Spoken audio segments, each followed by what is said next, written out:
refuse to accept it. I may even become angry, at the person who tells me. So I think it's something like that.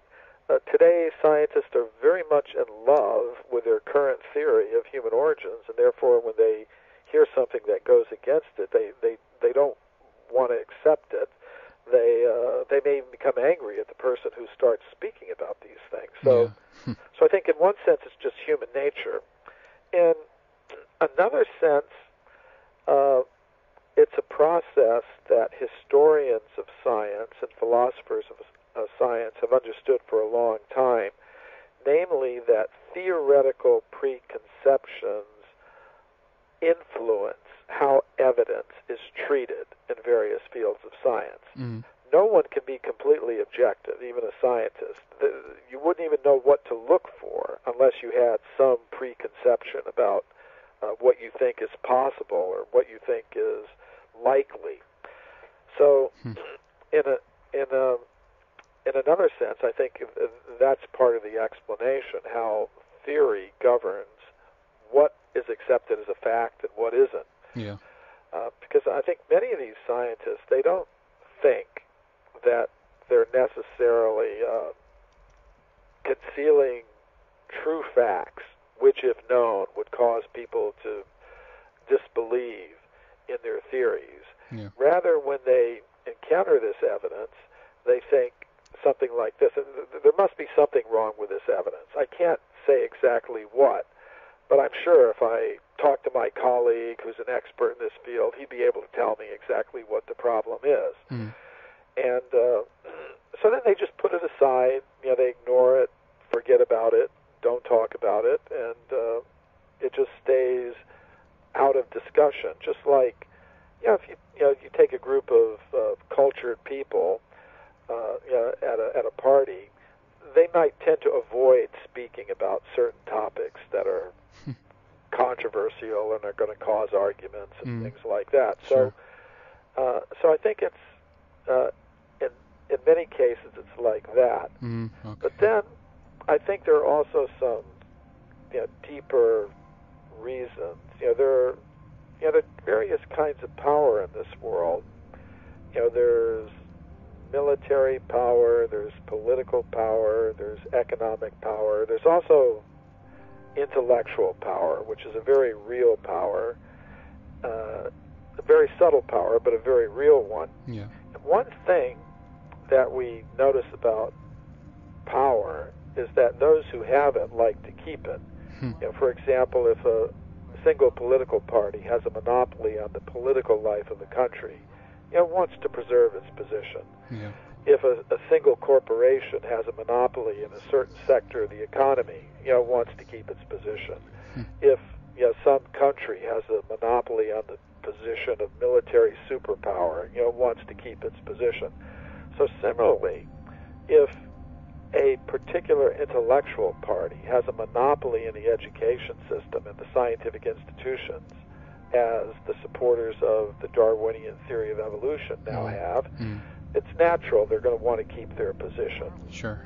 So I think there are a lot of different reasons for this knowledge filtering process, and in general, I think it's as I've described. I think there may be some cases of deliberate suppression and destruction of evidence. I think that happens from time to time.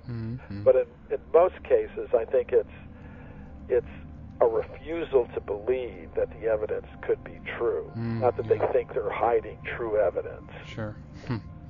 Yeah, in the next segment, I'd love to talk more about not only Darwin, but also your book, Human Devolution, and kind of get into that field and see what your research and findings for that book has been. But before we end off this segment and continue for our subscribers in the next one, people that are interested in getting your books and reading more, where can people get your books from? Well, a first stop could be my website, mcremo.com, mcremo.com. The books have been translated into many languages. For example, the abridged edition of Forbidden Archaeology is available in most of the European languages, Japanese as well, Korean, I think. So, and they're widely available on different internet booksellers and bookshops around the world. So, a lot of different options. But my books are available and can be shipped worldwide, through my website, mcremo.com, mcremo.com. Excellent. So do check it out, mcremo.com. We will take a short break here, but we will continue in the next segment. But for this segment, thank you so much, Michael, for coming on. You're quite welcome. It was a pleasure. We'll continue with Michael Cremo in the subscribers section now, and we are going to talk more about his book Human Devolution, and also about Darwin and the theory of evolution. Where is the human race going? What has happened in the past? And what is the connection with the Vedic scriptures and mythology and spirituality? Subscribers, get ready for an excellent continuation of this talk with Mr. Cremo. If you're not a subscriber and want to tune in to our continuation of this interview, plus get access to our entire archive going back to November last year, just click on subscribe or enter into the radio section on our website.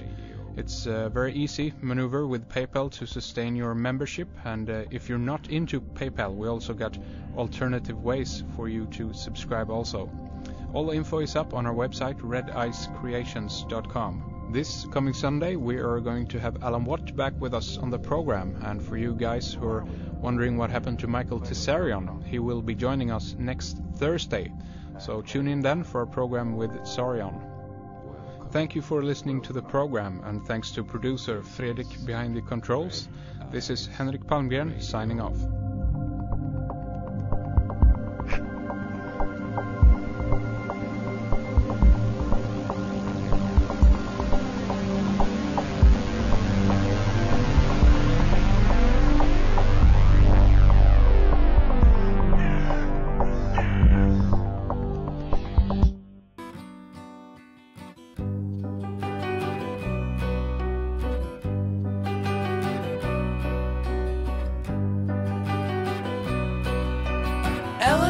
Put those boots back on, kick the heels into the Brooklyn dirt. I know it isn't dignified to run, but if you run, you can run to the Coney Island roller coaster, ride to the highest point and leap across the filthy water, leap until the Gulf Stream's brought you down.